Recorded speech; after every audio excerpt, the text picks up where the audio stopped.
តោះសួស្តីអ្នកនរគ្នាមុននឹងចូលដល់ម្ហូបមើលគីឡូខ្ញុំថ្ងៃហ្នឹងណាគីឡូម្សិលមិញស្រក់បាន7ខាំម្ដងថ្ងៃនេះស្រក់បាន7ខាំទៀតអញ្ចឹងបើចង់ស្រក់អញ្ចឹងអាចធ្វើញ៉ាំតាមខ្ញុំបានតនីឲ្យតែយើងតាំងចិត្តដឹងតែស្រក់ហើយតោះថ្ងៃនេះយើងមកឆាកសាំងទៀបឆាកសាំងទៀបជាមួយសាច់គោហើយចាប់ផ្ដើមបើកភ្លើងឆ្នាំងហើយយើងចាក់ប្រេងអូលីវចូល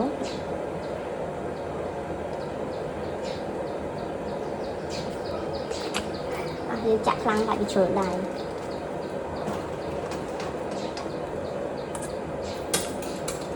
បន្ទាប់មកខ្ញុំចាប់ផ្ដើមដាក់ខ្ទឹមសចូល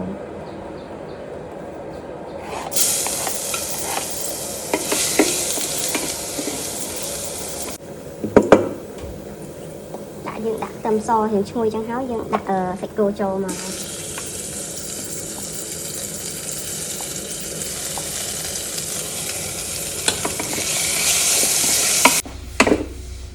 យើងដាក់សាច់គោហើយខ្ញុំប្រើប្រេងខ្យងណា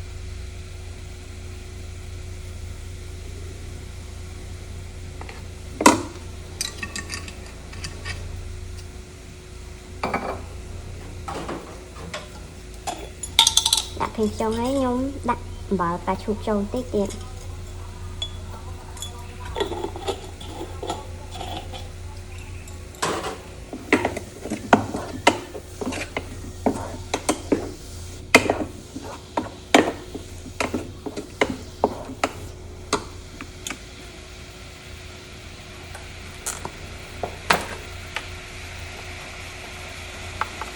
ដាក់ម្រេចចូលហើយកុំឲ្យក្បាល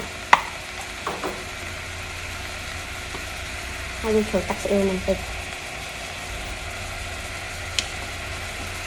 គ្រឿងយើងមានប៉ុណ្ណឹងឯងមានតែប្រេងខ្យងទឹកស្អ៊ីវអំបិលផ្កាឈូកហើយម្រេច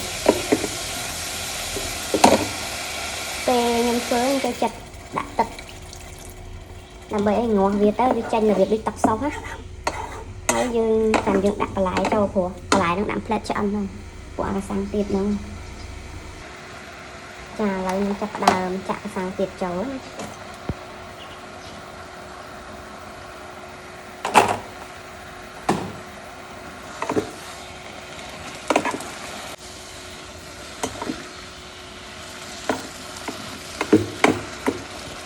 ដាក់ទៅវិញខ្ញុំគូពងមាន់ចូលដាក់ពងមាន់ចូលក្រប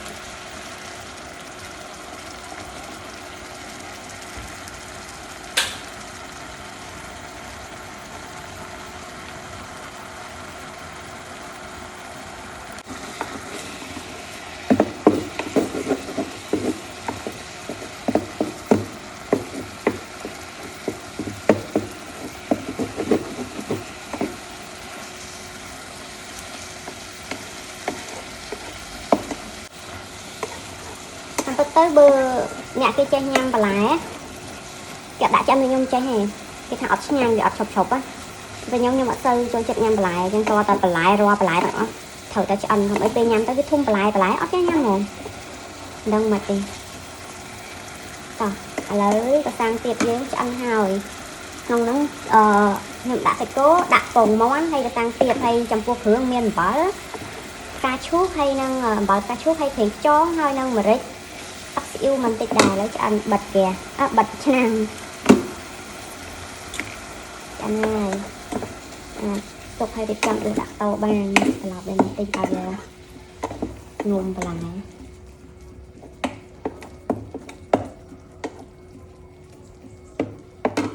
រួចមកពេលទៀតតែប៉ុណ្ណាឥឡូវអត់ពិបាករឿងថាត្រូវធ្វើអីញ៉ាំទេអូនឹកឃើញហ្មងហើយកសាំងទៀតដាំខ្លួនឯងទៀតនេះហើយមើលខាងក្រោយពណ៌បៃតងរហុងក៏មានស្លឹកងប់ក៏មានអីក៏មានដែរ